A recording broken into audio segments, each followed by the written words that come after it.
We're very keen for people to think about how is discrimination used, who benefits from discrimination, and to get youngsters to look at, where is the benefit from discrimination? Why does discrimination exist? And to enable them to both look at it institutionally and personally. So enable them to look about how they can educate out prejudice. I mean, it's really important to look at the resources that you're using. Are all the pictures just white people? Are you thinking about that your resources, are they inclusive? When you walk down a school corridor, who is on the board? Who are on the walls? Who is missing off the walls? And thinking about, how can you rectify that so that the walls actually have pictures of everybody? Are the lessons inclusive? Are assemblies inclusive?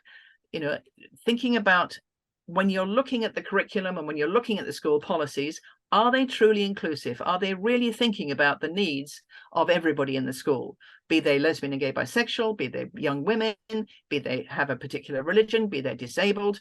It's thinking about and talking to people who have that identity and finding out what's missing. One of the things that we're passionate about is to get you to think about LGBT people are part of a very diverse community. So we're in the Black community, we're obviously women, we're obviously disabled, we're obviously immigrants, we have different religions. It's getting you to think about the whole diversity of the LGBT community. So when you're talking about LGBT people, make sure that you make that clear, that we are part of a very wide and diverse community. Normal has a really problematic quality to it. So usualize and usualizing is a neutral term. So if you go to the Classroom website, there's lots of information there for you to have the concept of the model. It can also be used around race, around gender, around disability.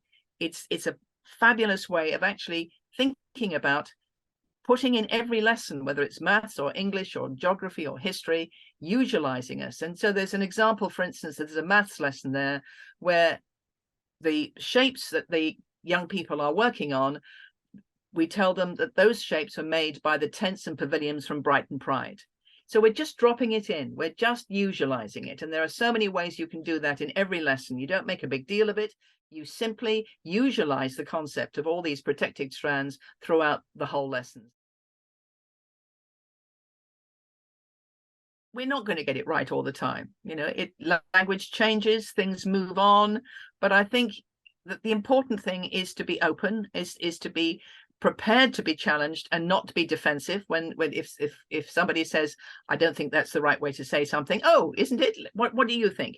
So you don't go into defensive. You're open, you're interested, you want to know what somebody else thinks and incorporate it.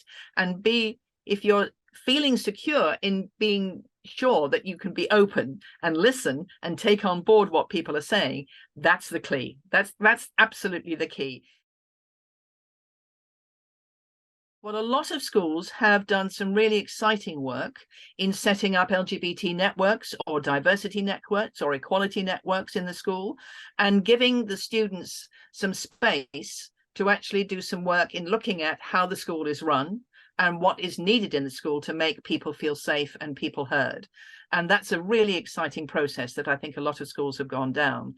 And there are organizations like the Proud Trust and Diversity Role Models and Just Like Us who support those groups. And they are very powerful ways of enabling voices which aren't often heard to be heard within the school situation.